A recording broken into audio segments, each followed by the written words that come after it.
The letter arrived 18 years too late, but Clara Whitfield didn't know that. She climbed down from the wagon, holding it with both hands, hair plastered against her face from 3 days of rain, and she walked straight up to the man splitting wood in the yard like she had every right in the world to be there. "Mr. Caleb Mercer," she said. Her voice didn't shake. "I've come a very long way. I believe you sent for me."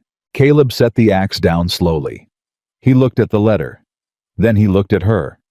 "I've never written a letter in my life." If this story already has your heart, subscribe to our channel, follow until the very last word, and drop a comment telling us what city you're watching from. I want to see how far this story travels. Caleb Mercer did not go looking for trouble. Trouble had a long history of finding him anyway. It was a Tuesday.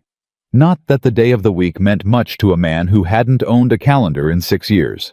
He measured time differently now. By how deep the frost cut into the morning air. By how many fence posts needed replacing before the first real snow.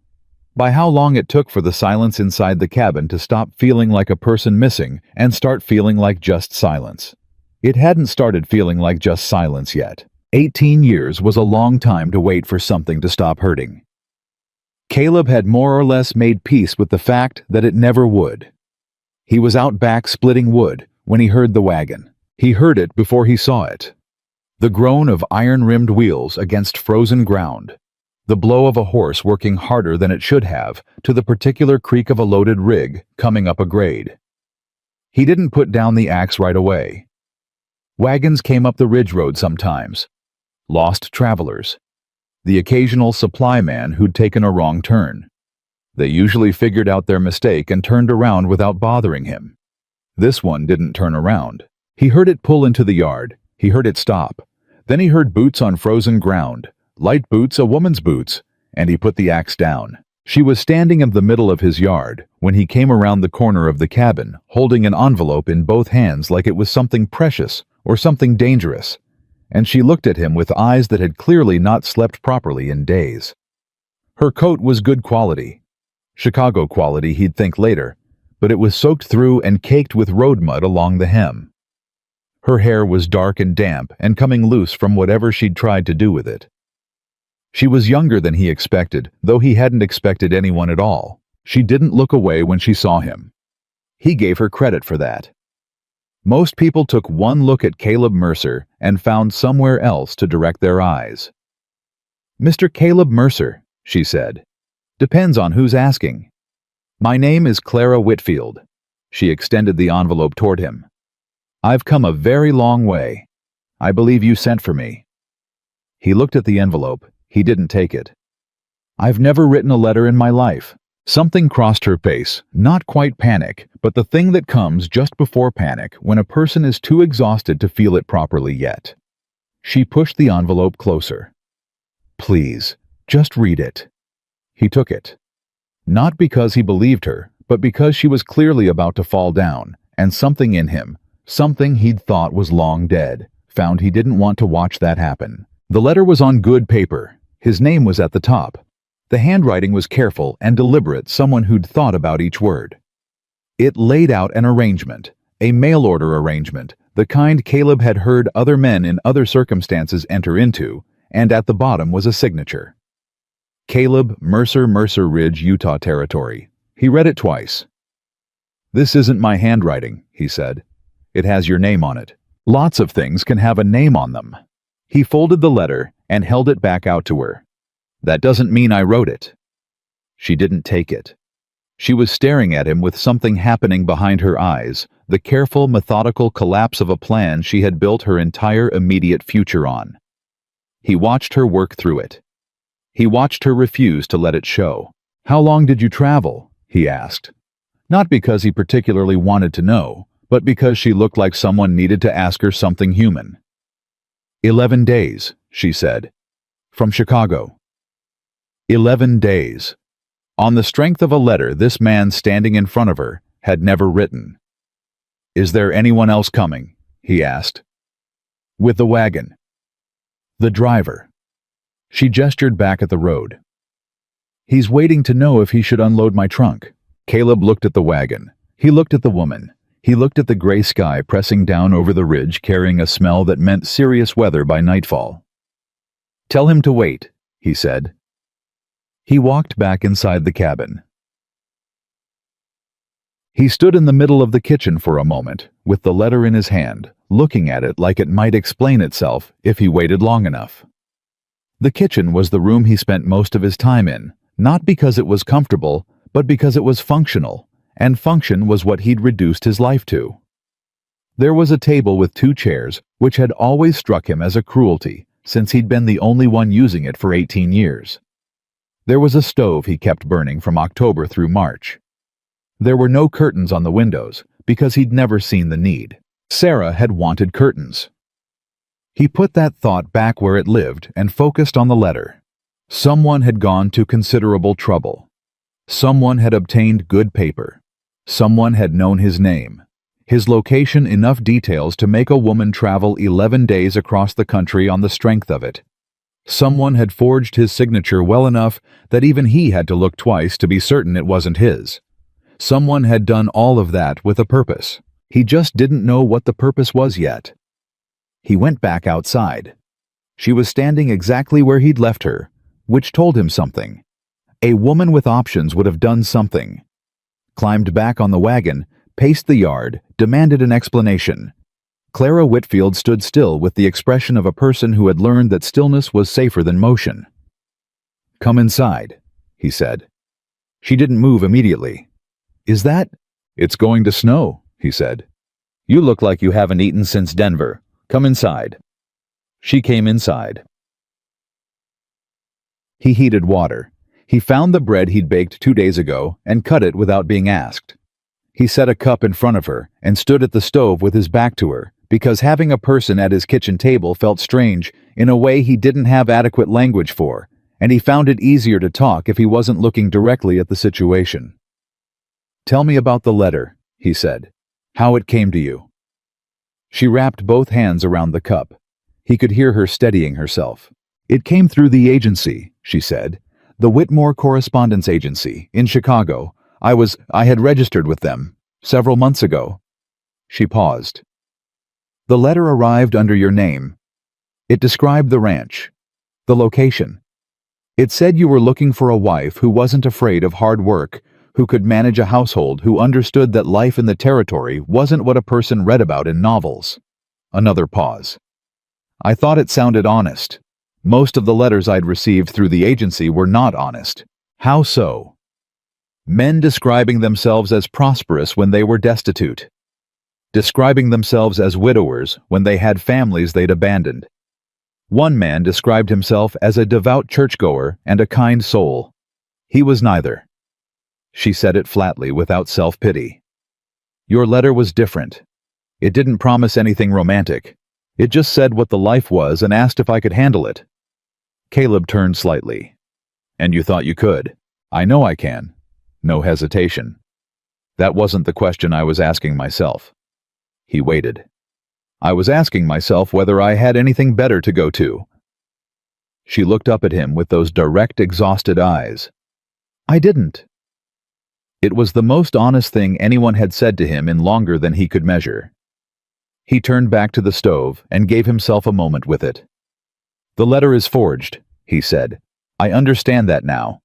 Somebody went to a great deal of trouble to get you here. I understand that too." Her voice was careful, controlled. "What I don't understand is why." "Neither do I." He turned around then, and he looked at her properly for the first time. She held his gaze without flinching. "But I intend to find out." Outside, the snow had started. By the time the wagon driver had been paid and sent back down the ridge carrying strict instructions from Caleb about which road to take, before the storm made the lower grade impassable, the world beyond the cabin windows had gone white and quiet, in the particular way of a Utah mountain winter. That means everything has stopped. Clara's trunk was sitting in the front room. They both looked at it. "There's a room at the back," Caleb said. "It hasn't been used." He stopped. He started again. "It has a bed. A good one. It's cold, but the stove will carry the heat back there in a few hours." "Thank you," she said. "This is temporary," he said. "I want to be clear about that." "I understand. You're not what you were told you'd be. There's been a mistake made, and I don't know yet by who or why. But until I do, it doesn't make sense to send you back into weather like this." "I understand," she said again. He picked up her trunk. It was heavier than it looked, and carried it down the short hall to the back room. He set it down and lit the lamp on the bedside table, and stood for a moment in a room he hadn't entered in almost 2 decades. Sarah's needlework was still on the wall. He'd never taken it down, because taking it down would have required standing in this room, and he'd made it this far by not doing that. He left before Clara could see his face. "Dr. Nang." She was quiet at supper. He was always quiet, that wasn't a change. But her quiet had a different quality than his. His quiet was the quiet of a man who had forgotten what to say. Hers was the quiet of a woman deciding what was safe to say. He found himself curious about that line she was drawing. Found himself wondering what lived on the other side of it. "You said you had nothing better to go to," he said, not looking up from his plate. She didn't answer immediately. He'd learned in those few hours that Clara Whitfield didn't answer things immediately. She thought first. He respected that. "I had a situation in Chicago," she said finally. "I'd rather not call it a scandal, but other people have been less polite about it. I'm not asking for details." "I know." She looked at him.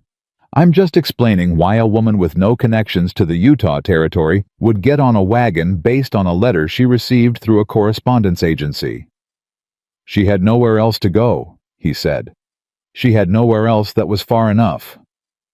A pause. Distance was the point. He understood that. He understood it in a way that didn't require explanation. He had chosen Mercer Ridge 18 years ago, partly for exactly that reason. You couldn't be found by what you were running from if you put enough mountain between yourself and it. "Get some rest," he said. "Storm will run through by morning. After that, we'll figure out what to do next." She nodded and pushed back from the table, and she took her plate to the basin without being asked, and she washed it, and she went down the hall to the back room, and the cabin got quiet again. But it wasn't the same quiet as before. He sat at the table for a long time after, with his hands around a cup that had gone cold, listening to a silence that had a different shape in it now. A shape where a person was down the hall breathing. He'd forgotten what that felt like. He wasn't sure how he felt about remembering. He didn't sleep well. He never slept well. But that night, it was different. Not the old restless grief that had become almost comfortable in its familiarity, but something else, something more immediate. Questions running like water. Who had sent the letter? Who had known enough about him to forge it convincingly? Who had known about the Whitmore Agency, about mail-order arrangements, about the kind of woman who might respond to an honest letter from a solitary man in the Utah mountains? He ran through names. It was not a long list. Caleb Mercer's life had shed people steadily since Sarah died. Some had left on their own, unable to maintain a friendship with a man who had removed himself so completely from the business of being human. Some he had pushed away deliberately in the years when pushing felt like the only power he had left. One name kept surfacing: Jonas Miller. He put it away. Jonas was his oldest friend, his only remaining friend, if friend was still the right word for a man you saw 3 times a year and thought about more than you'd ever admit. Jonas ran the feed store in Clearwater and had been trying to get Caleb off the ridge and back among living people for going on a decade. He put the name away again. In the morning, Clara was already in the kitchen when he came out. She had found the coffee. She had started a fire in the stove, a good fire, well laid, the kind a person made who knew what they were doing, and not the kind that someone unfamiliar with a wood stove produced. She was standing at the window with a cup in her hand, looking at the white world the storm had left behind. She didn't startle when he came in. She heard him and turned and said, "There's coffee," in a tone that suggested she understood he would have preferred to be the one to make it, and was neither apologizing for nor defending her choice. He poured a cup. "The road will be passable by midday," he said. "All right. I'm going down to Clearwater to ask some questions." She turned from the window. About the letter. Yes. Can I come? He hadn't expected that. He looked at her for a moment, this woman standing in his kitchen in yesterday's clothes with dark circles under direct eyes asking to accompany him into a situation she didn't understand in a territory she'd never seen before 3 days ago. Why? He asked. Because it was my name on the bottom of a forged document too, she said. My signature on whatever reply the agency sent back. Whoever did this used both of us.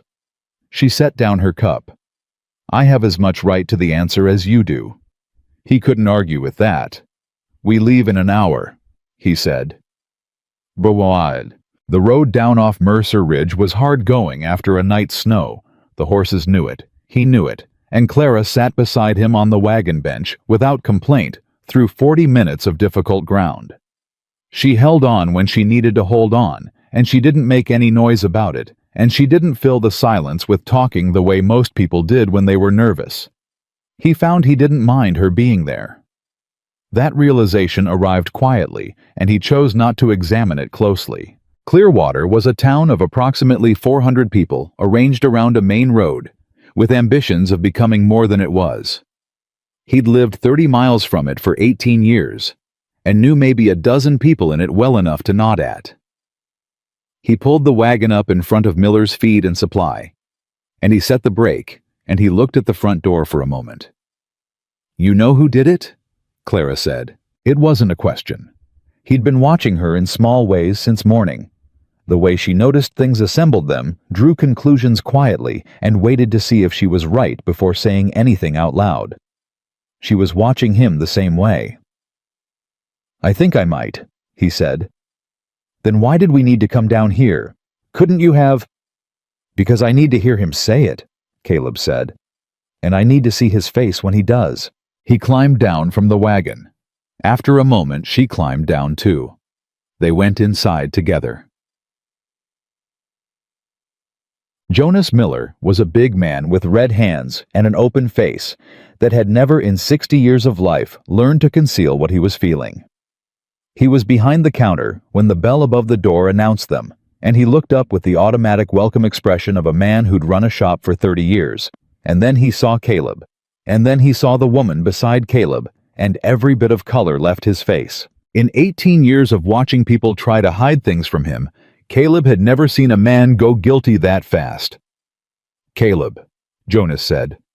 Jonas. Caleb set both hands on the counter and looked at his oldest friend. You want to tell me something? Jonas looked at Clara, then back at Caleb, then at a point somewhere above and between them, in the way of a man rapidly calculating whether any exit still existed. There was no exit. Who is she? Jonas asked, though his voice already knew. Her name is Clara Whitfield, Caleb said. She came 11 days from Chicago on the strength of a letter I never wrote. A letter that had my name on it, my location, my life. He let that sit for a moment. A letter that came through the Whitmore Correspondence Agency, which is the kind of specific detail a man would only know if he'd done some research. Jonas was quiet. I've been trying, Caleb said, and his voice was very even, to think of anyone in the world who would know enough about my life to forge that letter convincingly. And I keep coming back to one name. The shop was silent. Outside, a wagon passed on the road. Somewhere in the back, a mouse ran along a baseboard. Jonas Miller looked at his oldest friend across the counter and said with the expression of a man who knows exactly how much trouble he's in and has known it was coming for some time. I did it because you were already dead in that cabin, Caleb. You just hadn't stopped breathing yet. Clara made a sound small, sharp, involuntary beside him. Caleb didn't move. Didn't look away from Jonas. Didn't let his face do what it wanted to do. You, he said very quietly, are going to explain yourself. Right now. Every word of it. And Jonas Miller, 60 years old and red-handed and looking suddenly much smaller behind his counter, took a breath and began. Jonas didn't start with an apology. That was the first thing Caleb noticed. A guilty man who wanted forgiveness would have opened with sorry, would have leaned across the counter and put his hand out and said, I'm sorry, Caleb. I'm sorry. Let me explain. Jonas didn't do any of that. He came around the counter, walked to the front door, turned the lock, and flipped the sign to closed. Then he pulled 2 chairs from beside the wall and set them in the middle of the floor, and looked at Clara and looked at Caleb and said, "Sit down." Caleb didn't sit. Clara didn't either. "All right," Jonas said. "Stand then." He lowered himself into one of the chairs like a man whose knees had given up arguing with the rest of him. "You want the whole story or just the part that makes you want to hit me?" "Start talking," Caleb said. "I'll decide as you go." Jonas laced his hands together and looked at them for a moment, the gesture of a man organizing something he'd been rehearsing for a long time and was only now realizing no rehearsal was adequate. "It started 8 months ago," he said. "I came up to the ridge to bring you the salt order you never picked up. You remember that February? Coldest February in 6 years. He didn't wait for confirmation. You didn't answer when I knocked. I went around back and found you in the barn. You'd been in there for 2 days. Didn't eat. Didn't sleep. Just sat with your back against the stall wall in the cold." He paused. "You didn't even look up when I came in. You just said, 'Go home, Jonas,' like I was someone who'd interrupted something." Caleb said nothing. "I drove back down that ridge," Jonas continued, "and I sat in this shop for 3 days, and I couldn't get your face out of my head, the way you looked. Like a man who'd already decided something and was just waiting for his body to catch up." He looked up at Caleb directly. "I've known you for 40 years, Caleb Mercer. I know what your face looks like when you're grieving. What I saw in that barn wasn't grief. It was surrender." The word landed in the room like a stone into still water. Clara was very still beside Caleb. He was aware of her in his peripheral vision, not moving, barely breathing, listening with the particular attention of someone who understood they were hearing something that mattered deeply, even though none of it was about them. "So you forged a letter," Caleb said. His voice was flat, not angry yet, just flat. "I thought about it for 2 months," Jonas said. "I talked myself out of it a dozen times. Then I talked myself back into it." He shifted in the chair. "I knew about the Whitmore agency. My cousin's boy used it, found himself a good woman out of Ohio, been married 7 years. I knew what kind of letter they needed. So I wrote one. I tried to write it the way you would have written it if you were capable of—" He stopped. "If you hadn't shut yourself down so completely that you couldn't see you needed something." "You had no right," Caleb said. "No," Jonas agreed. "I didn't. You used her." Caleb's voice shifted, not louder but harder, which was worse. "You sent her 11 days across the country on a lie, without her knowledge, without her consent. She made a decision based on, 'I know what I did.' Do you—" Caleb took one step toward him. "She sold things, Jonas. She left a city. She—" He stopped because he didn't actually know everything she'd left. He turned to Clara. Tell him what you did to get here." Clara was quiet for a moment. When she spoke, her voice was composed in the way of someone who had made a decision to not give people the satisfaction of watching her break. "I sold my mother's jewelry," she said, "to have enough for the agency fee and the travel. I gave up my room at the boarding house. I told my landlady I was getting married." She paused. "I wrote to the 2 friends I had left and told them I had found a good man in the Utah Territory and I was going to build something new." She looked at Jonas with eyes that were not angry, which was somehow more devastating than anger. "They were happy for me. They said I deserved it." Jonas looked like a man who had thought he understood the consequence of what he'd done and was only now learning the actual weight of it. "Miss Whitfield," he started. "Don't," she said quietly. He closed his mouth. "I have one question," she said. "Just one, and then I'd like you to answer it honestly, because I think I've earned at least that." She waited until he met her eyes. "Did you know anything about me before you chose my name from the agency registry? Or was I just the first file they handed you?" Jonas looked genuinely stricken. "I read every file," he said. "It took me 3 weeks. I read all of them. I looked for someone who—" He stopped. He tried again. "I looked for someone who understood hard living. Someone who wasn't going out west because she thought it was going to be beautiful. Someone who had already been through something and come out of it still standing. He held her gaze. Your letter to the agency described a woman who had made mistakes and survived them and wasn't looking for rescue. Just ground to stand on. Something shifted in Clara's face, very slight, very controlled, and she looked away. Caleb watched her look away. He filed that away somewhere he didn't look at directly. You still had no right, he said to Jonas, to either of us. I know it. Jonas stood up. His knees cracked. He was an old man, Caleb thought, not for the first time, but in a way that registered differently than usual. Jonas was old, and Caleb was not young, and 18 years had passed on Mercer Ridge while the world outside had gone on moving without him. I know it, and I'm not asking you to forgive me today. I'm just asking you to hear me out fully before you drive back up that mountain and go back to dying slowly in that cabin. I am not. You are, Jonas said. Simple, no cruelty in it. Just the flat truth of a man who had watched someone he loved disappear by degrees for nearly 2 decades. You've been doing it since Sarah died, and you know it as well as I do. You just won't say it out loud, because saying it out loud would mean you have to do something about it. Caleb's jaw worked. He didn't speak. She was one woman, Jonas said. Sarah was one woman, and she was good, and she was yours, and what happened to her was wrong and terrible. But she's been gone 18 years, Caleb. 18 years. And you have just been up there. His voice finally cracked just slightly. You have just been up there alone, and every time I come to see you, there's less of you than there was before.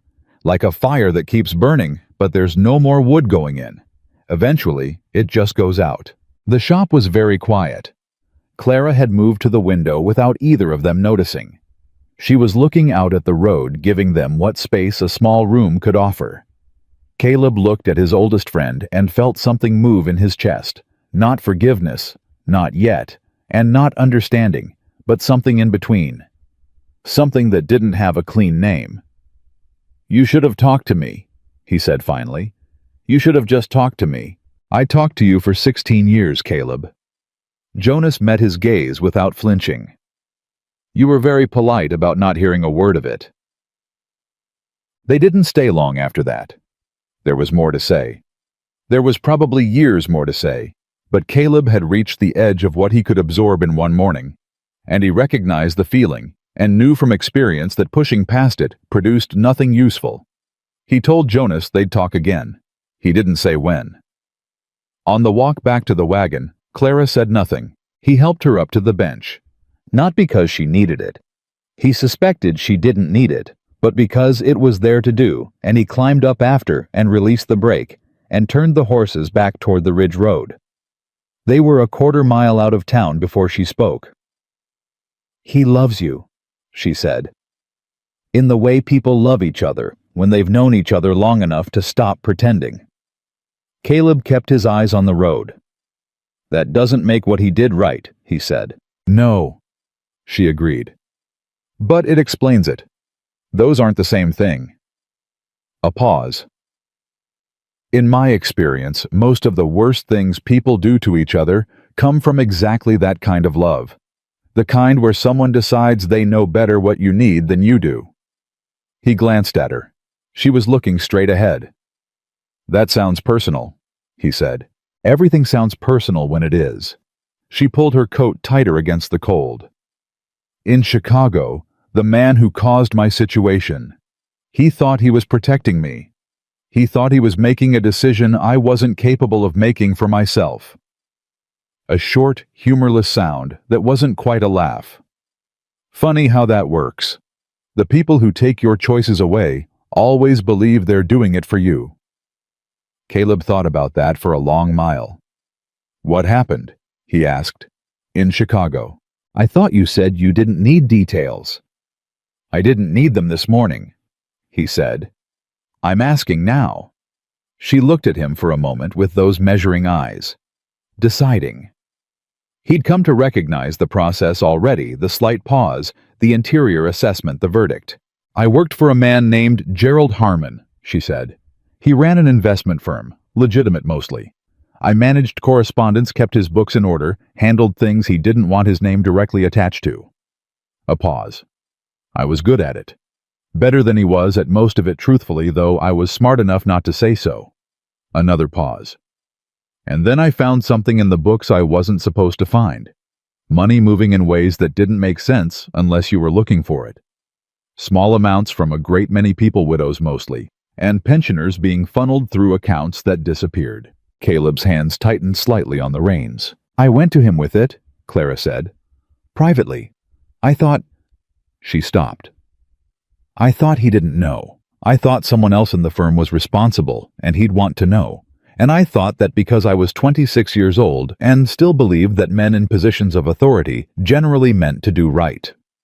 Her voice was perfectly steady. He told me I was mistaken. He told me I had misread the accounts. He told me that if I continued to misread accounts in the way I had been misreading them, he would have to let me go, and also mention to anyone who asked that I had a tendency toward hysterical misinterpretations. He threatened you, Caleb said. He did more than that. She looked out at the mountain road ahead of them. He had me dismissed from every position I tried to find after that. Nothing provable, just a quiet word here, a letter there. Chicago is a large city, but the class of men who employ women like me is not a large class. A beat. I spent 8 months unable to find work. I spent my savings. I sold my mother's jewelry. She said the last part without emphasis, though it clearly cost something. And then I saw an advertisement for the Whitmore Agency in a newspaper, and I thought distance. I thought if I go far enough, none of that follows. And instead, Caleb said, you arrived at another mess. Yes. A long pause. Though this one is considerably more honest about itself so far. Something about the way she said it, dry, clear-eyed, the observation of a woman who had decided to find the precise true thing about every situation instead of flinching from it, made him want to smile. He didn't, but he wanted to. We'll figure out the next step when we're back, he said. There are options. I have some money set aside, enough to get you back to Chicago or wherever you'd want to go. Somewhere you could... I don't want to go back to Chicago, she said. Simply. No drama in it. And I'm not asking for your money, Mr. Mercer. Then what are you asking for? She turned and looked at him fully, and for a moment the only sound was the horses and the wind and the creak of the wagon on the frozen road. A few days, she said. To think. To not be in motion for the first time in 2 weeks. She held his gaze steadily. And maybe to be useful if there's anything on that ranch that needs doing. I don't sit well. He thought about the fence line on the south pasture that had needed attention since August. He thought about the roof on the barn where 2 boards had shifted in the October wind.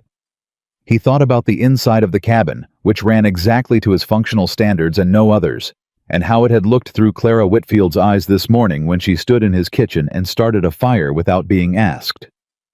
There's always something that needs doing, he said. Then I'll earn my days, she said. And after that we'll see. It was not a plan. It was barely an agreement. It was 2 people in a wagon on a mountain road making a small, careful decision not to decide anything larger than they had to right now.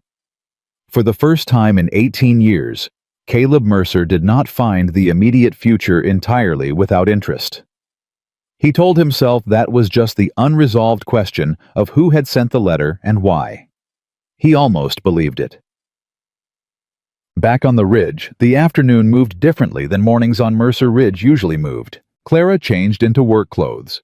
He heard her moving in the back room, heard the trunk open, and she came out in a dress that had clearly seen actual labor before, and she went directly to the front room and started taking stock.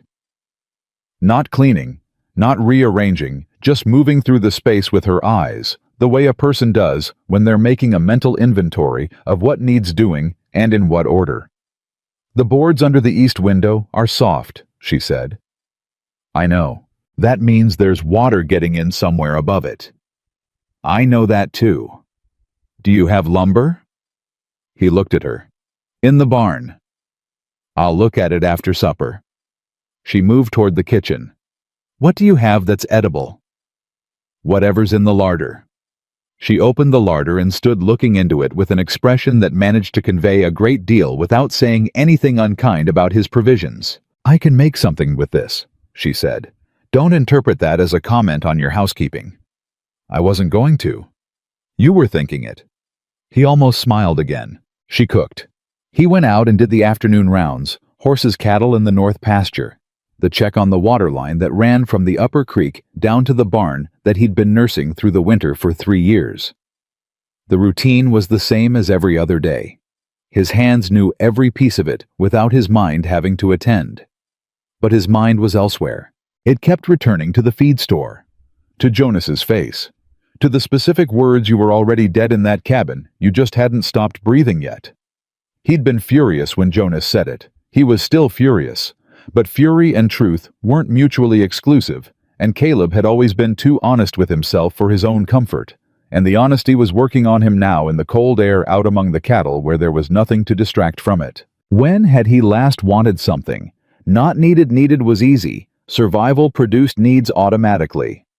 But wanted. When had he last found himself curious about what came next? He couldn't answer that. He came back to the cabin as the light was failing. The smell of food hit him at the door. Actual food, not the functional sustenance he prepared for himself, and something tight in his chest loosened slightly without his permission. "Sit down," Clara said from the stove, in exactly the tone he'd used that morning, and the echo of it was so precise that he almost laughed out loud. He sat down. She put a bowl in front of him. He looked at it. He looked at her. "It's just stew," she said, sitting across from him. "Don't make it larger than it is." "I wasn't going to." "You were doing the thing with your face." "I don't have a thing with my face. Everyone has a thing with their face," she said, picking up her spoon. "Yours is a kind of suspended surprise, like something happened that you didn't prepare for, and you're deciding whether to let yourself react to it." He looked at her for a long moment. "That's very specific," he said. "I told you I'm observant." She met his eyes briefly. "It was useful in my previous occupation, knowing what people's faces were actually saying while their mouths were saying something else." He picked up his spoon. They ate. The fire in the stove ticked and popped. Wind moved along the eaves outside. The cabin was warm, and there was food on the table, and across from him a woman with dark circles under direct eyes was eating stew and not filling the silence with noise. It was the most ordinary thing that had happened to Caleb Mercer in 18 years. He had no idea what to do with it. "Tomorrow," she said, setting down her spoon, "I'd like to look at that south fence line. The cattle will push through it before spring if the posts aren't reset." "How do you know about south fence lines?" "My uncle had a farm in Indiana," she said. "I spent 4 summers there as a girl. I know which end of a post driver to hold." She pushed back from the table and stood. "I also know how to reshingle a barn roof if you have nails and someone willing to hold the ladder." He watched her take her bowl to the basin. "Clara," he said. She stopped. It was the first time he'd used her given name. He hadn't planned to. It had arrived in his mouth before the decision was made. She waited. "What Jonas did was wrong," he said, "and I'm going to be angry about it for a while yet. But you—" He stopped. He chose his words carefully, the way he always chose things that required care. "You don't owe me anything for this. I want to be clear about that. Whatever comes next, it's your choice, not an obligation." She stood very still for a moment. "Thank you," she said, not effusively, just the fact of it received and acknowledged. She went down the hall to the back room. He sat at the table for a long while after in the warm cabin with the fire burning down, and the wind moving outside, and the sound faint, and impossible, and yet completely real of someone breathing down the hall. Something was changing on Mercer Ridge. He could feel it moving under everything, the way you feel a river moving under ice, slow and powerful, and not yet visible, but there, definitely there. He was not sure whether to be afraid of it. He was not sure he wasn't. She was up before him again. He'd half expected that after the first morning, had told himself it wouldn't happen twice that she'd sleep late, the way people did, when they were catching up on exhaustion, that the rhythm of the ranch would take time to settle into her body, the way it had settled into his over decades. He was wrong. He came out of his room at first light, and the stove was already burning, and the coffee was already made, and Clara Whitfield was sitting at the kitchen table with a piece of paper in front of her, writing something in a small, precise hand. She looked up when he came in. She didn't startle. "I made a list," she said. He poured coffee. "Of what?" "Everything that needs doing on this property." She slid the paper across the table toward him. "In order of urgency." He looked at the list. It was thorough. It was accurate. It covered things he'd been meaning to get to for 2 years, and things he hadn't consciously noticed needed attention, but which clearly did, now that someone had written them down in plain terms. "You walked the property this morning?" he asked. "Before dawn," she said. "I couldn't sleep past 4. I never could." She wrapped her hands around her cup. "The south fence is worse than I thought yesterday. 3 posts are fully rotted at the base. Another 6 are soft. You'll lose cattle through that line inside of a month if it isn't reset." "I know. And the barn roof isn't just 2 boards. There's a section about 12 feet long on the east pitch where the sheathing has separated underneath. You've probably had water in the loft all fall." "I suspected that." "Did you do anything about it?"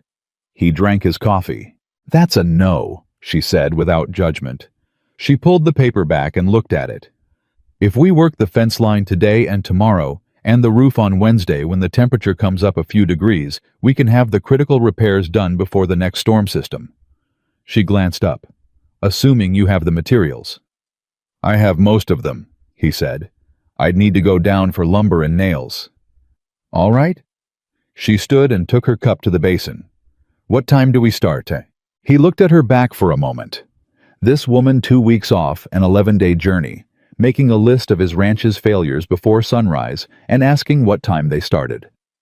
"You don't have to do this," he said. She turned around. "I told you last night I earn my days.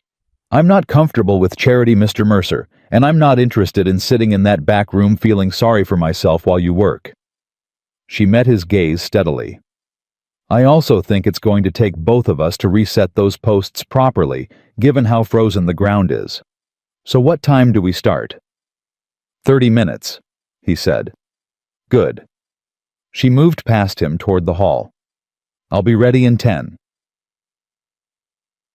The fence work was hard and cold, and it required the particular kind of focus that leaves no room for anything else, which Caleb suspected was exactly why Clara had put it first on the list. You couldn't think about Chicago, or forged letters, or Jonas Miller's face when you were driving a post into frost-hardened ground, with every pound of your body weight behind the driver, and someone on the other side of the hole keeping the post plumb. They worked without much talking. He'd expected her to flag by mid-morning. She didn't flag. She didn't complain about her hands. Though he could see by the second hour that the driver was raising blisters she wasn't going to mention. When they stopped to warm their hands at the small fire he'd built midway through the line, she examined her palms briefly and then put her gloves back on without comment. "You should wrap those," he said. "They'll harden," she said. "A few days. I have linen in the barn kit." She looked at him for a moment. Then she held out her hands, palms up. He wrapped them. He'd wrapped plenty of field injuries over the years, his own hands a ranch hand he'd employed briefly in the early years after Sarah died. His hands knew the work. But he was aware in a way that was new and slightly inconvenient of the fact that these were her hands specifically, and that wrapping them required holding them, and that she was watching his face while he worked with the particular steady attention she gave to everything. "You did this for someone before," she said. "Ranch work produces injuries," he said. "That's not what I mean." A pause. "You know how to take care of someone.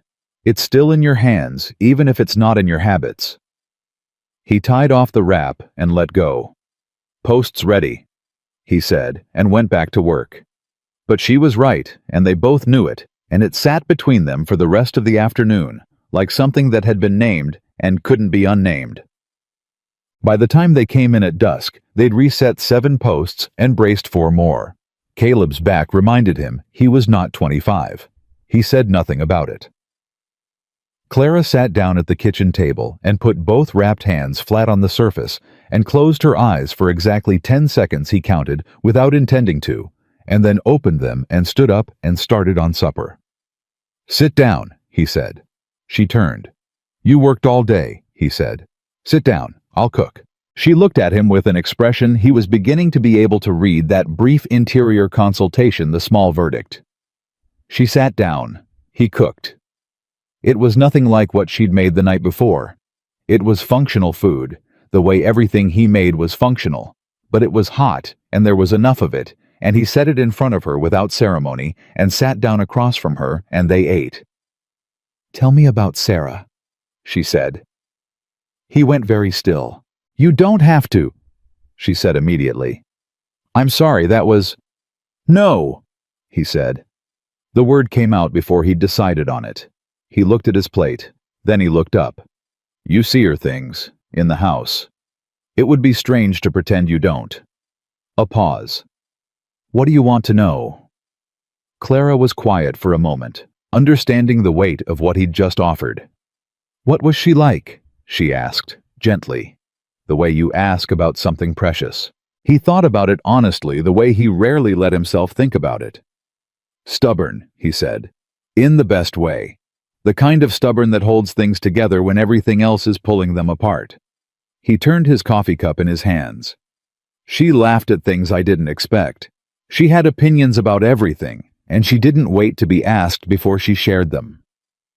A pause.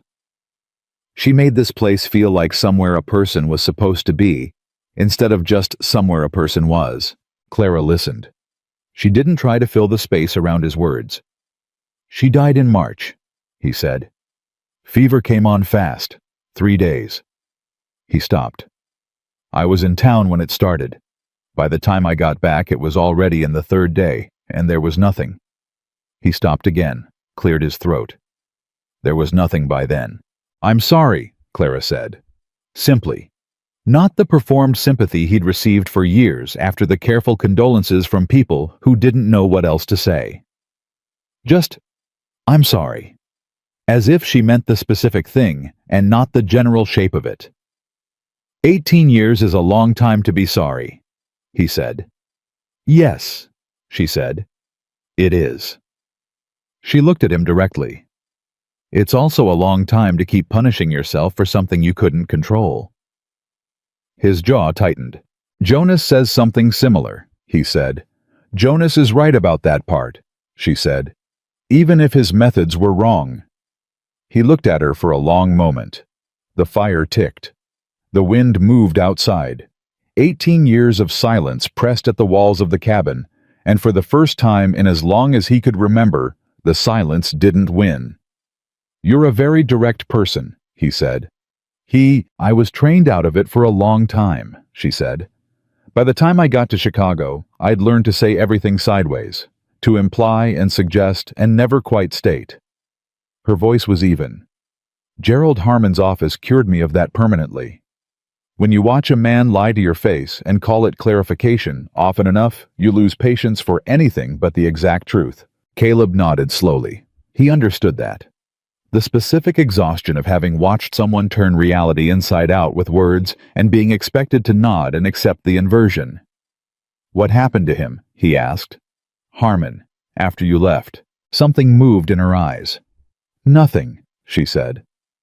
"As far as I know. Men like that don't experience consequences. They experience inconveniences, briefly, and then someone else comes along and gets hurt." She looked down at her wrapped hands. "That's actually the part I have the hardest time with. Not what happened to me. What's still happening to someone else who doesn't know yet." Caleb looked at her for a long moment. "What did you say his name was?" he said slowly. "The firm, Harmon Investment Group," she said. "On Dearborn Street." She looked up. "Why?" "Because I spent 15 years handling cattle contracts before I stopped dealing with people," he said. "And I still know a lawyer in Salt Lake who handles correspondence cases across the territory." A pause. "Financial fraud isn't local, Clara." If Harmon's moving money across state lines and investment firms do, there are federal channels. She stared at him. I'm not saying there's an easy answer, he said carefully.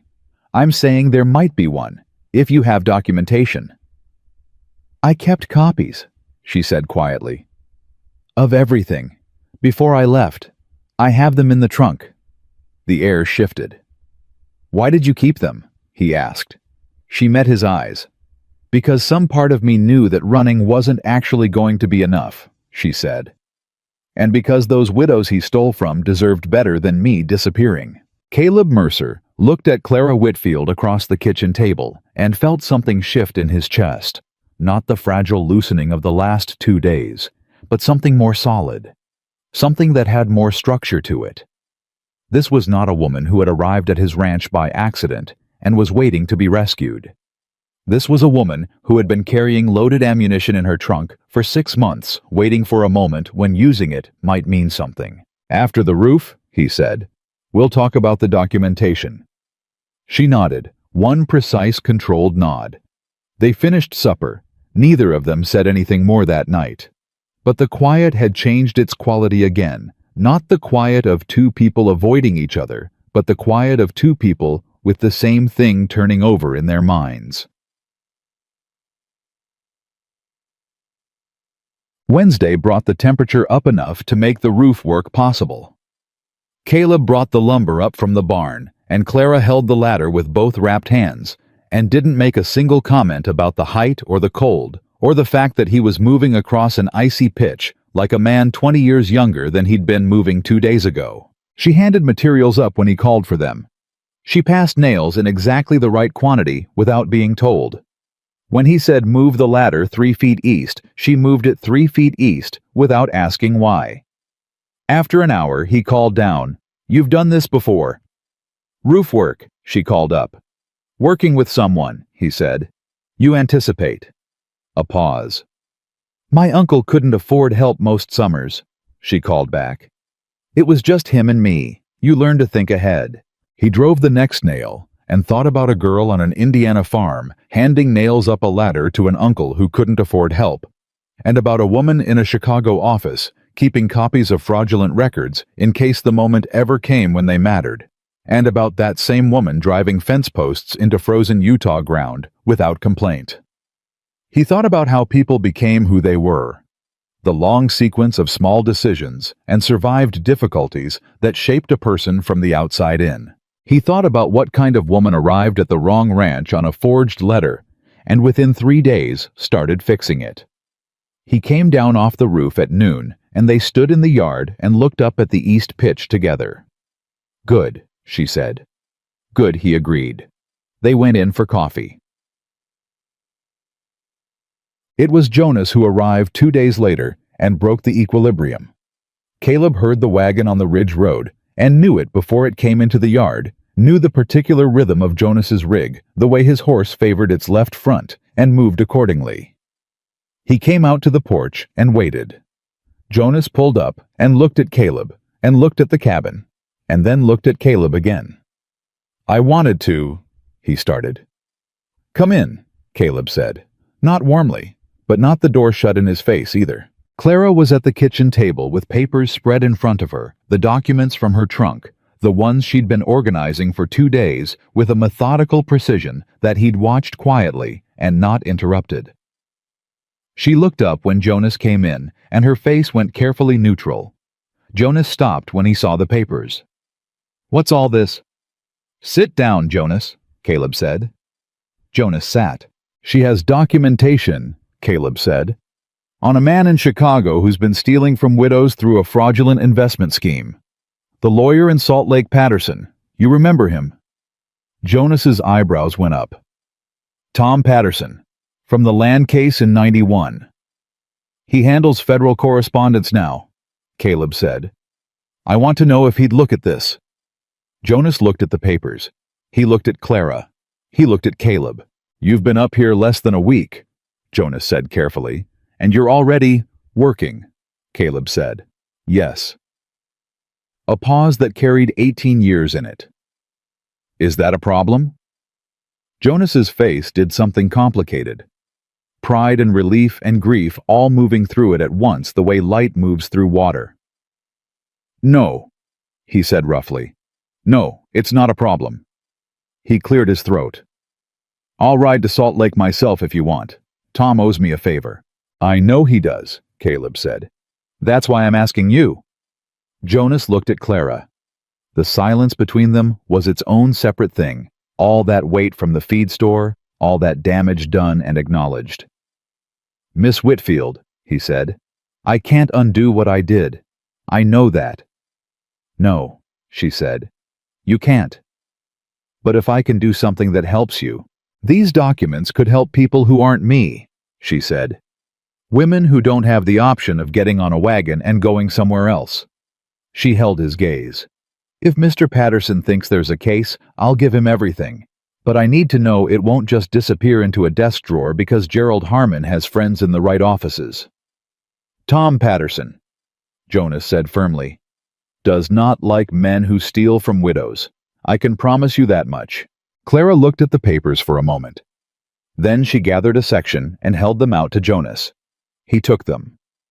Something passed between all three of them. Not reconciliation exactly, not yet, but the beginning of something that had the shape of shared purpose. The particular bond that forms between people who are doing something that matters together. Caleb walked Jonas out to the wagon. They stood in the yard for a moment, not quite looking at each other. "She's something," Jonas said quietly. "Don't," Caleb said. "I'm not doing anything. I'm observing." "Observe quietly." Jonas almost smiled. He put his foot on the wagon step. "Are you angry at me still?" Caleb looked at the ridgeline, at the gray sky above it, at the world that had looked the same for 18 years and somehow looked fractionally different today. "Yes," he said, "but less than yesterday." "That's progress," Jonas said. "Don't push it." Jonas climbed up and took the reins. "I'll be back in a week with word from Patterson." "Jonas," the old man looked down. "Thank you," Caleb said, "for being stubborn enough." He paused. "Even when you were wrong about how." Jonas's face did that complicated thing again. He nodded once hard and turned the wagon down the ridge road. Caleb stood in the yard until the sound of it faded. Poor. That evening Clara was quiet in a way that was different from her usual quiet. She sat with a cup of coffee she wasn't drinking and looked at the table, and he could see something working in her. Not grief exactly, but the emotional aftermath of a decision made and handed over. The documents were gone now out of her hands and in Jonas's, and that meant a part of her that had been holding on very tightly for a very long time had let go. He didn't say anything about it. He just put more coffee in her cup without being asked and sat down across from her. After a long time she said, "What if it doesn't work? What if Patterson says there's nothing to be done?" "Then we find another way," Caleb said. She looked up at that "we." He'd used it without thinking. It had just arrived the way her name had arrived in his mouth that first night before the decision, before the deliberation. He didn't take it back. She looked at him for a moment with those direct, exhausted, increasingly familiar eyes. "You know," she said quietly, "when I got on that wagon in Chicago, I thought the best I could hope for was somewhere to disappear into." A pause. "I didn't think I'd end up somewhere I might actually want to be." The fire burned. The wind moved. The cabin held the warmth in the way it always had, though it felt less like a closed fist about it now, and more like something that understood what warmth was for. Caleb Mercer looked at Clara Whitfield and felt the thing he'd been refusing to name for 6 days press close against the walls he'd built around it. He didn't name it yet. He wasn't ready. But he stopped pushing it away. The week that followed moved differently than any week Caleb could remember on Mercer Ridge. Not easier, not simpler, just differently. Like a clock that had been running at the wrong speed for 18 years had quietly, without announcement, found the right rhythm. He noticed it in small things first. The way he stopped calculating days. The way supper became a time he moved toward instead of through. The way the cabin, which had echoed for 2 decades, seemed to have found its proper acoustic again, Not loud, not crowded, just inhabited in the way a place was supposed to be inhabited. Clara settled into the work, the way she settled into everything without ceremony, without asking for acknowledgement, with a competence that was starting to feel less like a surprise and more like a fact about the world he now simply knew. She fixed the soft boards under the east window. She reorganized the larder with a logic he couldn't have articulated, but which made everything easier to find. She figured out the particular temperament of his wood stove, the way it needed the damper positioned precisely, or it burned too hot and wasted wood without being told purely through observation over 3 days of mornings. And she asked questions. Not the intrusive kind, the careful kind, the kind that indicated she was paying attention and wanted to understand. "How many head are you running?" she asked one morning. 62, he said. Down from 90. I stopped expanding when I stopped seeing the point. She absorbed that without comment. "Is 62 sustainable?" she asked. "Comfortably.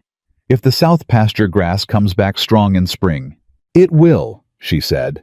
"The soil's good down there. I can see it in how the frost sits on it differently than the north slope." She poured coffee. "You could run 80 easily. Maybe 90 again if you added another water line from the upper creek." He looked at her over his cup. "You're planning," he said. She met his eyes. "I notice things," she said carefully. I'm not making assumptions about what happens here. I just see what the land can do." He didn't tell her she was right. He didn't need to. She could see it in his face, and they both knew it, and they let it rest there between them, without either of them picking it up and doing something reckless with it. That was the careful dance of those days. Both of them aware, both of them not saying, both of them working, eating, talking about practical things, and feeling the impractical thing growing steadily larger in the room every single evening. It broke open on the 9th night, and it broke open the way things do when they've been pressed too long suddenly, and without warning, and from an unexpected direction. He'd been in the barn late checking on a cow that had been off her feed for 2 days. He came in past 9 o'clock to find Clara not in the kitchen and not in the back room, but sitting on the floor of the front room with her back against the wall and Sarah's needlework in her hands. She wasn't doing anything with it, just holding it, looking at it. He stopped in the doorway. She looked up. She didn't startle, but something in her face moved, a flash of something that might have been guilt, which she rapidly controlled. "I should have asked," she said immediately. She held it out toward him. "I was dusting the frame and it came off the hook and I—" She stopped. "I looked at it. I'm sorry." He crossed the room and took it from her. He looked at it, the small, stitched landscape, the careful needlework, the particular blue of thread Sarah had chosen for the sky. He'd walked past it every day for 18 years and stopped seeing it the way you stopped seeing the walls of a room you'd lived in too long. In Clara's hands, he'd seen it again. "She did this the first winter we were here," he said. "Said the cabin needed something that wasn't practical." He looked at it for another moment. "It's the only thing in this house that isn't practical." "It's beautiful," Clara said simply. He hung it back on the wall. He stood there with his back to her for a moment, and he was aware that she'd stood up from the floor and was somewhere close behind him, and he was aware that the room was very quiet, and it was very late, and they'd been living in close proximity for 9 days, and that had its own particular gravity. "Caleb," she said.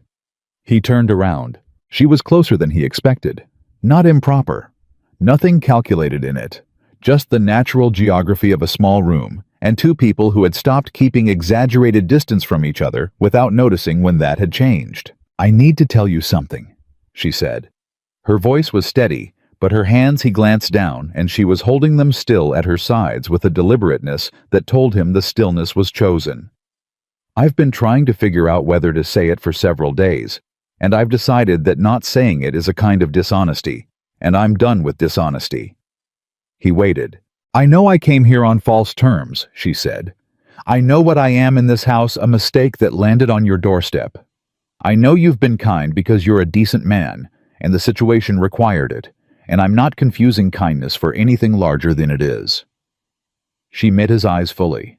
"But I want to say clearly, so there's no ambiguity between us, I'm aware that something is happening here, between us.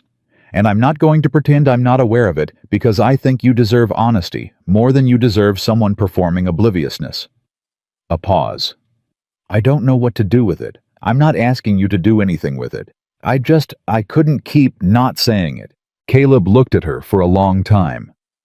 No, he said finally. She blinked, just once quickly. I don't mean... He started and stopped. And this was where Caleb Mercer's entire lifetime of choosing silence over expression became a direct liability because he had something to say and no practiced way to say it. He tried again. I mean, no, you're not a mistake that landed on my doorstep. That's how it started. That's not what it is now. Clara was very still. I don't know what to do with it either, he said. I want to be honest about that. I closed this part of myself off a long time ago, and I'm not certain how much of it still works right. He held her gaze. But I'm aware of it too, and I'm not willing to pretend I'm not now that you've been honest about it. The fire ticked. Neither of them moved. All right, she said finally. Soft. Just all right. All right, he said. They stood there for another moment in the particular charged quiet of two people who have said the important thing and are now absorbing the fact that they said it. Then Clara said, I think we should both go to sleep, in a voice that was almost entirely steady. Yes, he agreed. She went down the hall. He stood in the front room with Sarah's needlework on the wall and his own heartbeat, which was doing something it hadn't done in 18 years. He stayed there until it settled. It took a while. Jonas came back on the 8th day, not the 7th, and he came back faster and with a different energy than Caleb expected, the wagon moving at a clip, his big body forward on the bench, the particular posture of a man carrying news that won't wait. Caleb was in the yard when he pulled in. Clara came out to the porch. Jonas climbed down and looked at both of them and said, Tom Patterson wants to see the rest of the documents. Clara's hand went to the porch railing. All of them? Caleb asked. All of them. Jonas was breathing slightly fast from the drive. He looked at what I brought him for 2 hours, called in a colleague. They've been in contact with a federal marshal's office in Chicago for 6 months on a separate matter involving missing funds from pension accounts. He looked at Clara directly. The accounts they've been tracking belong to Harmon Investment Group Miss Whitfield. The silence that followed was the kind that has weight. They already knew, Clara said. Her voice was very quiet. They knew something was wrong, Jonas said. They didn't have documentation of the mechanism, the actual paperwork showing how the transfers were routed. He paused. Tom says what you have could be exactly what they've needed. Clara turned and went back into the cabin. Caleb looked at Jonas.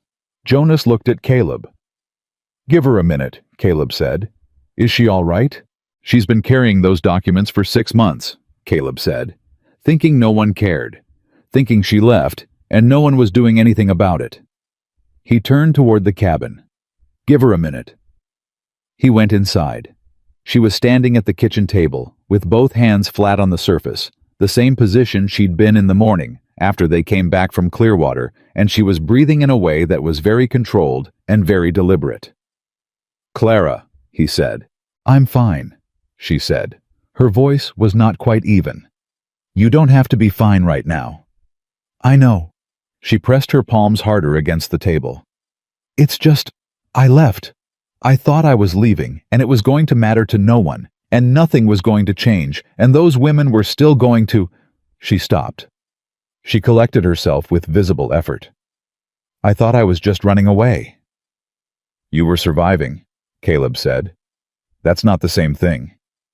She looked up at him. You kept the documents, he said. You didn't throw them away when it would have been easier and safer to throw them away.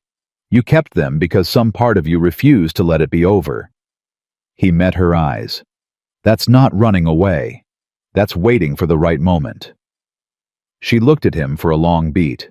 Then, without preamble or performance, Clara Whitfield sat down in the kitchen chair and put her face in her hands. Not crying, just pressing them there, just allowing herself 30 seconds of not holding everything up. He sat down across from her, And he did not say anything, and he did not look away. And after 30 seconds, she lifted her face, and her eyes were bright but dry, and she squared her shoulders in the way she squared them when she'd decided something. "I need to go to Salt Lake," she said, "to meet with Patterson in person." "I know," he said. "I need to give him everything and make a formal statement." A pause. "It might take more than a day." "We'll go together," he said. She looked at him carefully. "You don't have to." "The cattle will be fine for 2 days," he said. "The fence is repaired. The roof is repaired." He held her gaze. "You shouldn't walk into a lawyer's office in a strange city alone. Not for something like this." She searched his face for a moment. "All right," she said, the same 2 words as the night before. But they meant something different this time, and they both knew it. Yud. They left for Salt Lake the following morning and arrived by evening. Tom Patterson was a thin man of 50, with the focused eyes of someone who had spent decades reading things people tried to hide. He shook Clara's hand first, which Caleb noted, and he sat across from her at his desk and listened to her account with a legal pad and a pencil, and the complete attention of a man who already believed what he was hearing. She was extraordinary. Caleb sat to the side and watched her lay out 18 months of Gerald Harmon's financial fraud with a precision and clarity that transformed her from a woman who'd escaped a bad situation into a witness who'd been methodically gathering a case.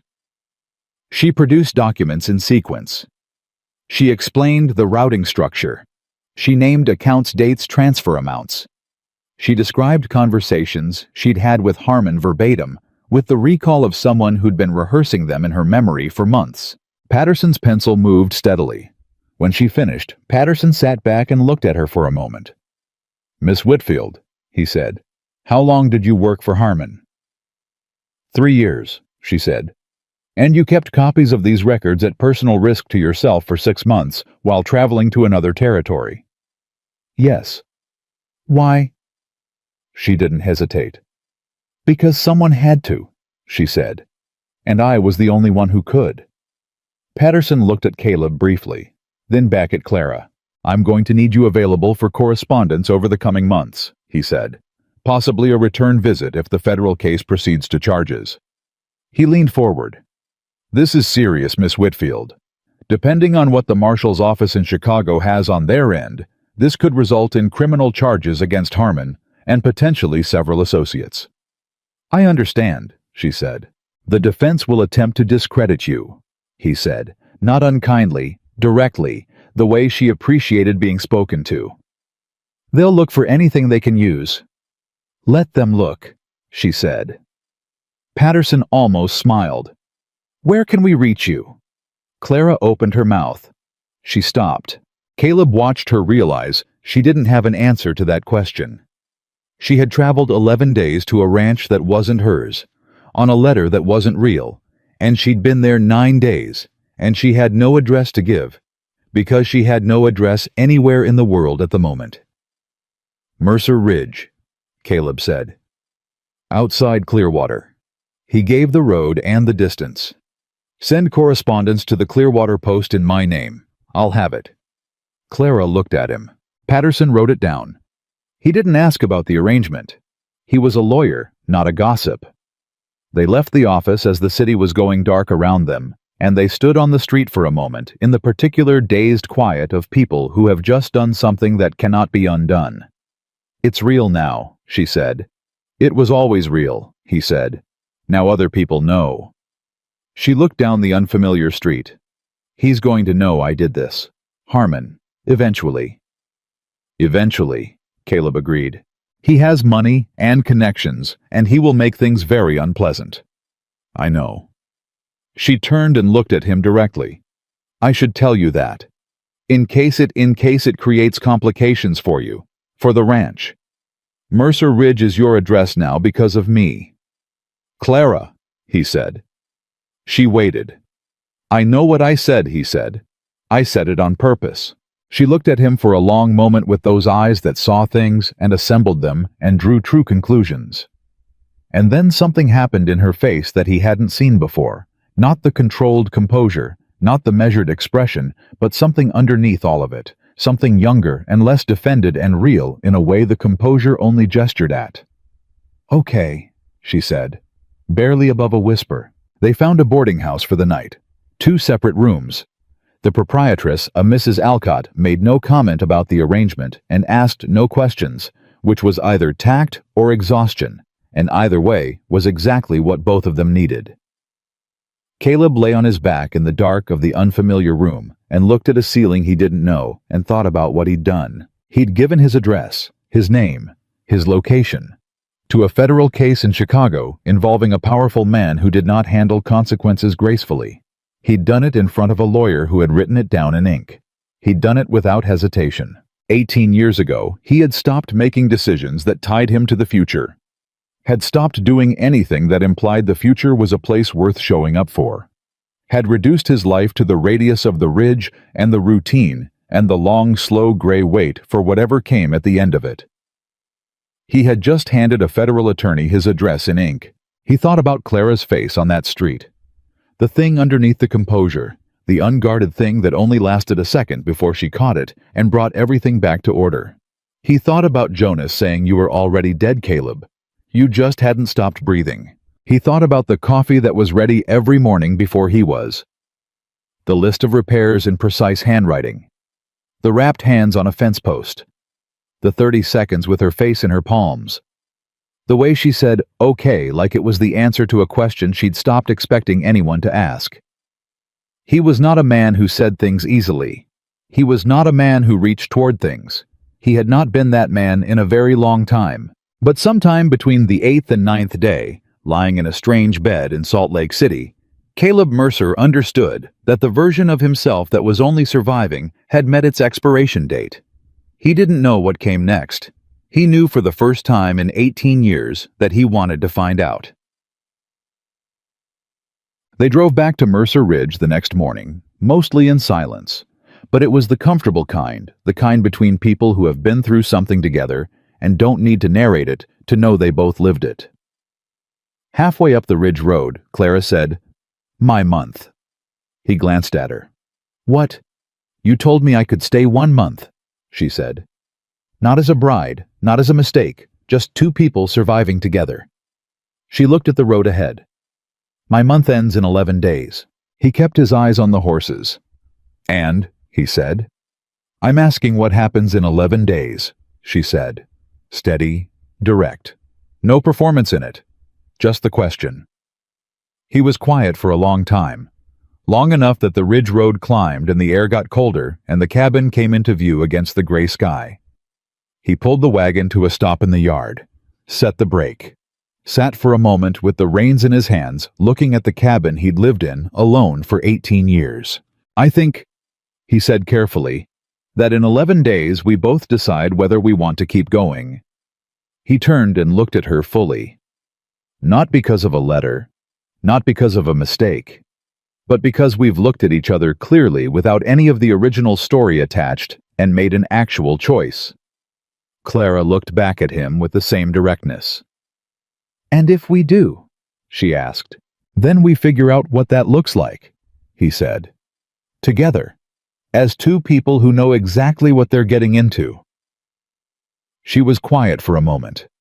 Something moved through her face, not the controlled composure, not the defended thing, but the real thing underneath the one that had shown itself for a second on the street in Salt Lake and was showing itself again now.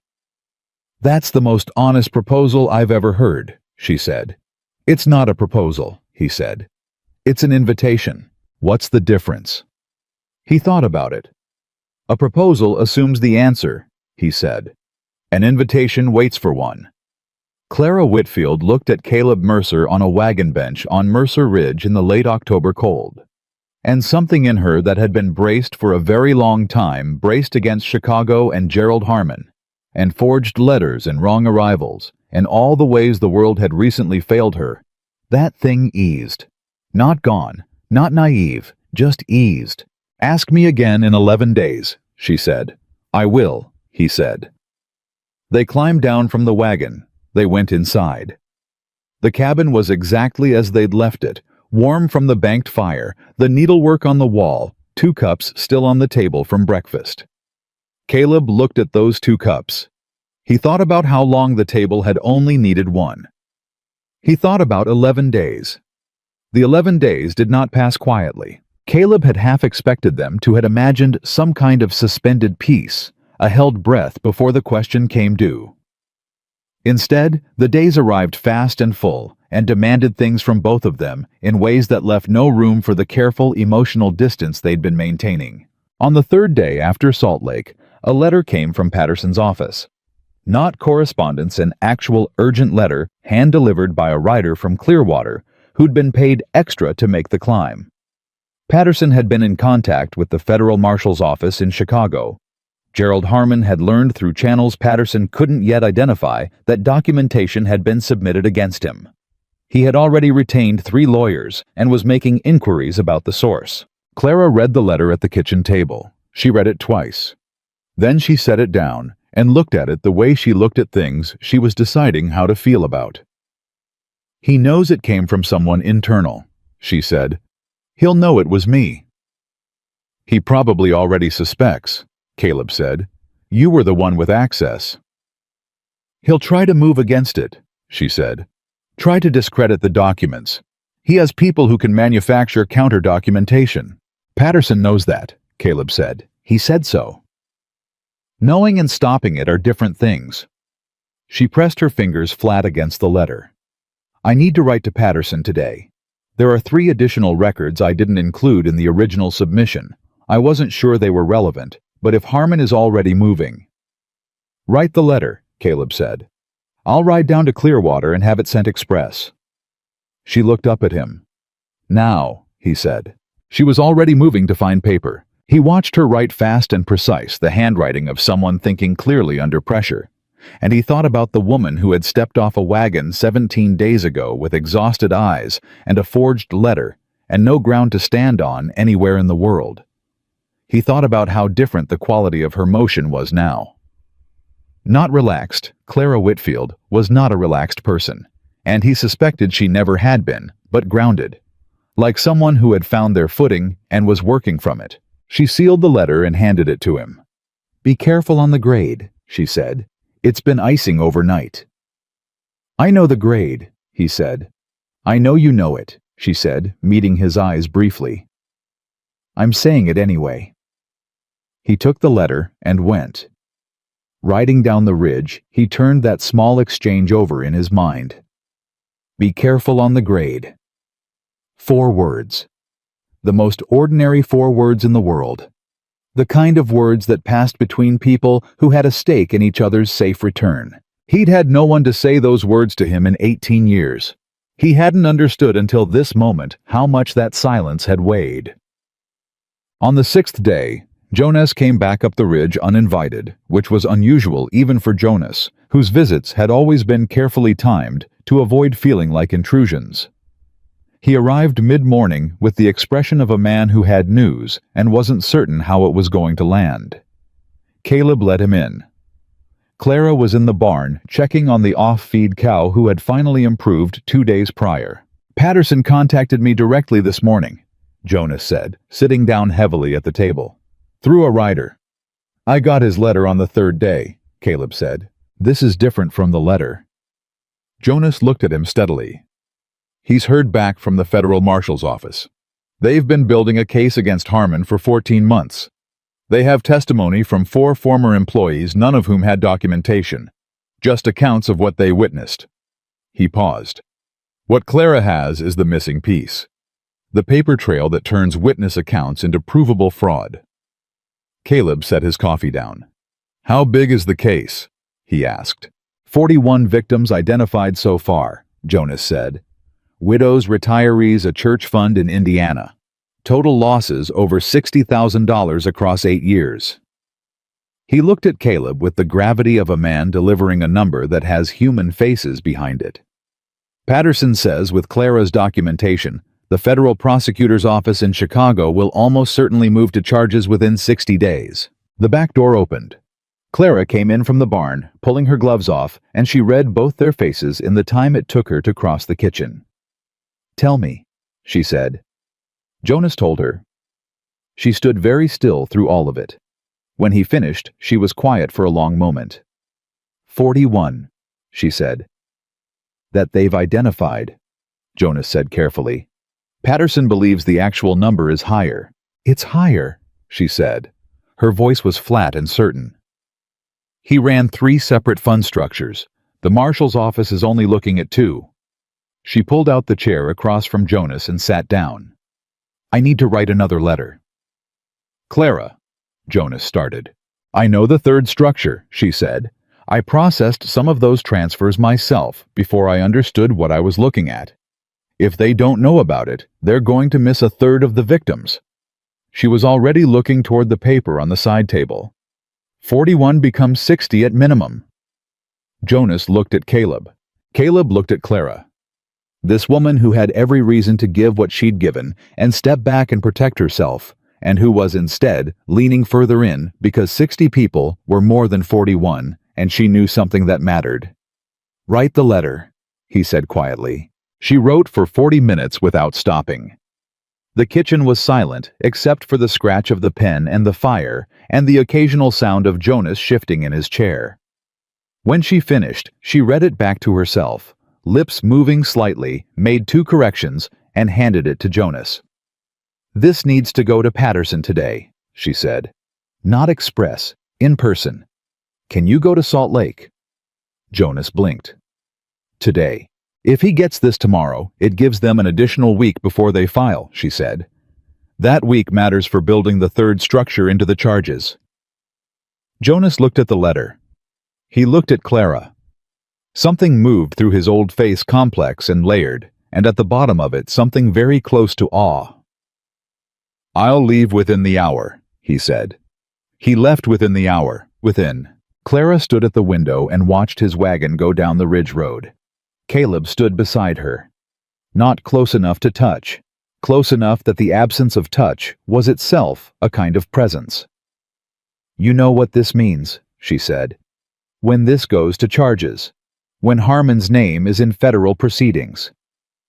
It means it's real, Caleb said. It means it's public, she said. My name will be attached to it. The woman who filed the documentation. She turned to look at him. People will know where to find me. People who work for him. People who'd prefer this not happen. People already know where to find you, Caleb said. Patterson has the address. I know. She held his gaze. I'm asking if that concerns you. Yes, he said directly. It concerns me. That's different from wanting you to do anything differently. She studied his face for a moment in that careful way she had. You're not afraid, she said. You're alert. There's a difference. I've been alone on this ridge for 18 years, he said. I stopped being afraid of much around year 4. Alert, I can manage. Something shifted in her expression. Caleb. What? Thank you, she said. Not for... She paused, finding precision. Not for the practical things. For not making me feel like a problem you're managing. He looked at her directly. You're not a problem, he said. You've never been a problem. You were a surprise. That's a different category entirely. She almost smiled. The real one. The one that was still rare enough to register every time. 10. The 11th day came on a Thursday. It came quietly.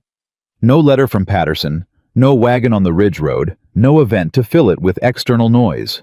Just a clear, cold morning with frost on the ground and the particular quality of autumn light that exists for about a week in the Utah mountains before winter makes its final commitment. Clara was at the kitchen table when he came out. Coffee made. But she wasn't reading or writing or doing anything with her hands. She was just sitting looking at the table, and he understood immediately that she was waiting. He poured his coffee. He sat down across from her. They looked at each other. 11 days, she said. 11 days, he said. Neither of them reached for anything else to say first. They'd both earned the right to the directness. I want to stay, she said. Not hurried, not soft. Just the clean, true fact of it. I want to stay, and I want to be clear that I'm saying that knowing full well what this place is, and what you are, and what the work is. I'm not saying it because I have nowhere else to go. I have options now. Patterson's office will have work for me, correspondence and document organization, he said as much. I could go to Salt Lake. I could build something there. She met his eyes. I'm not choosing to stay because I have no choice. I'm choosing to stay because I want this. This place. This work. She paused, one beat. You. Caleb was quiet. He'd prepared for this moment in the way he prepared for things practically honestly without pretense. He'd thought about what he wanted to say and whether the words he had were adequate to the thing he was trying to say with them. They probably weren't. They were what he had. I spent 18 years, he said, making sure I didn't want anything. Because wanting things meant risking things, and I'd lost the only thing that had ever mattered to me, and I'd made myself a promise not out loud, not in words, but the kind of promise you make in the deepest part of yourself, when the pain is bad enough that I would never be in that position again. He turned his coffee cup in his hands. I was very good at keeping that promise. I got so good at it that I stopped noticing I was keeping it. It just became what I was. Clara was very still across the table. And then you got off a wagon in my yard, he said, and told me you'd come a very long way and you believed I'd sent for you. A pause. And I thought I remember thinking, what has Jonas done? And underneath that something else. Something I didn't look at for several days.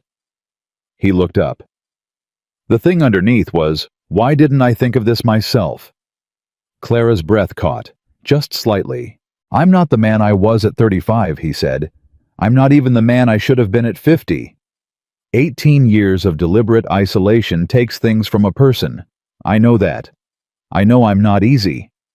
I know this place is hard, and the winters are long, and I have habits that are going to be irritating to live alongside indefinitely. He held her gaze. But I am done keeping that promise to myself.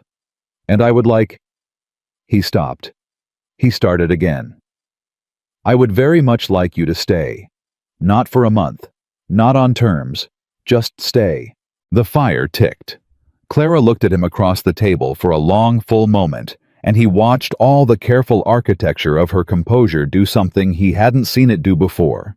Not fall. Not crack, but simply become unnecessary. Like a door that had been held shut against weather, finding itself in still air and letting go. Caleb, she said. Clara. Ask me, she said. Soft. Just ask me. Will you stay? He said. Yes, she said. Simply. Completely. Without qualification or condition. The word settled into the kitchen like something that had been trying to find its way there for a long time. Calmed. Jonas came back from Salt Lake 2 days later with a letter from Patterson and the expression of a man who was going to work very hard not to say I told you so. Patterson's letter confirmed that the federal prosecutor's office had received all documentation that the third fund structure Clara had identified had been verified independently against the marshal's existing evidence, and that a grand jury hearing was scheduled for the following month. Clara would need to provide a sworn written statement. Patterson would send the forms and might be called to Chicago for testimony if the case proceeded to trial. She read the letter at the table while Jonas sat across from her, and Caleb stood at the stove and pretended to be interested in the coffee. The third structure, she said, looking up. They verified it. Tom said your records were more complete than anything they'd developed themselves, Jonas said. He glanced at the letter. He said, and I'm quoting Miss Whitfield's documentation, represents the kind of meticulous record-keeping that suggests she knew on some level that this day would come. Clara set the letter down. I didn't know, she said quietly. I just couldn't stand the idea of it disappearing, of it being like it never happened. Well, Jonas said, it didn't disappear. She looked at the letter for another moment. Then she looked at Jonas directly, the first time Caleb noted that she'd looked at him without any layer of guardedness between them. Thank you, she said, for going to Salt Lake, for going the first time, and for going again. Jonas blinked. He hadn't expected it. I owed you more than a trip to Salt Lake, he said gruffly. Yes, she said. You did, but this is a start. Jonas let out a short surprise sound that was almost a laugh. He looked at Caleb over the table with an expression that said, "She's something the same thing he'd said in the yard 8 days ago." This time, Caleb didn't tell him not to. "There's something else," Jonas said, reaching into his coat. He produced a smaller envelope and set it on the table. "From Tom. Personal note." Clara opened it. She read it. Her expression shifted in a way that was hard to read, several things happening at once, none of them simple. "What is it?" Caleb asked. She looked up. "Patterson wants to know if I'd consider a formal arrangement," she said. "As a corresponding consultant on financial documentation cases. He has 3 other pending matters where the evidence is, he says, structurally similar, meaning fraudulent investment schemes with manipulated paper trails." She set the note down. He'd pay for the correspondence work and travel when necessary. The kitchen was quiet. "That's legitimate work," Caleb said. "Good work." "Yes," she said. She was watching his face carefully. "It would mean being away sometimes, when cases require testimony, when Patterson needs me in Salt Lake or potentially elsewhere." A pause. "I told you I wasn't looking to be managed. I'm also not looking to be kept." "I know that," he said. "I want to know that you know that," she said. "Going forward, whatever this is, whatever we're building here, I need it to be clear that I'm a person with work of my own. That matters to me." He looked at her across the kitchen, this woman who had arrived with nothing, and was now being asked to do the precise work she'd been trained for, the work that had nearly destroyed her, and had also ultimately been the weapon she'd carried until it mattered. "Right back to Patterson today," he said. "Tell him yes." Clara looked at him for a moment. "You're sure?" she said. "You asked me in the yard whether I know who you are," he said. "I know who you are. A man who doesn't know who you are would tell you to turn that letter down." He held her gaze. "I'm not that man." Something in her face became very quiet and very full at the same time. "No," she said. "You're not." Jonas stood up from the table loudly, in the manner of a man who recognizes he is in the middle of something that doesn't need an audience. "I'll see myself out," he said. "Jonas," Caleb said. The old man stopped at the door. "We're going to need a witness," Caleb said, "when the time comes, for the paperwork." Jonas went very still. Then he turned around slowly and looked at Clara, who was looking at Caleb, who was looking at Jonas, with the expression of a man who had said what he meant and didn't require it repeated. "I'll be available," Jonas said. His voice was rough in the way voices got rough when the thing happening was too large for the normal register. "Whenever you need me, I'll be available." He left. The door closed. Caleb and Clara sat across from each other at the table in the cabin on Mercer Ridge in the late autumn morning, and the fire burned, and the frost sat on the ground outside, and all 18 years of silence had finally been replaced by something that knew what to do with itself. "Paperwork," she said. "It's practical," he said. "It's very you," she said. And this time, the almost smile became the real one, full and unguarded, and lit from somewhere deep inside her. The one he'd only seen in pieces until now, assembled at last into its complete form. He looked at it for a moment. He let himself look at it. "Is that a yes?" he asked. "You said you'd ask me in 11 days, she said. "It's been 13. "I was working up to it." "Caleb Mercer working up to something," she said. "I'll note the date." Clara. "Yes," she said.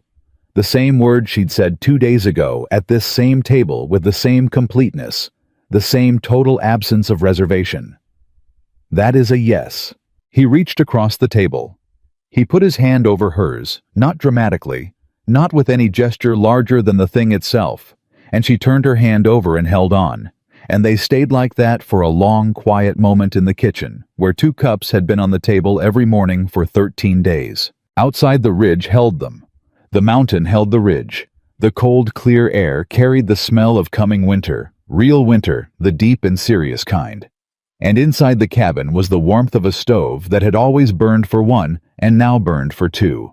18 years is a long time to wait for your life to find its way back to you. But the mistake that brought Clara Whitfield to the wrong ranch on a forged letter was the most honest thing that had ever happened to either of them. And Mercer Ridge, which had been a place a man went to disappear, became at last the place where two people broken by different things chose each other clearly on purpose, with full knowledge of the cost. And that in the end was the only kind of love worth keeping.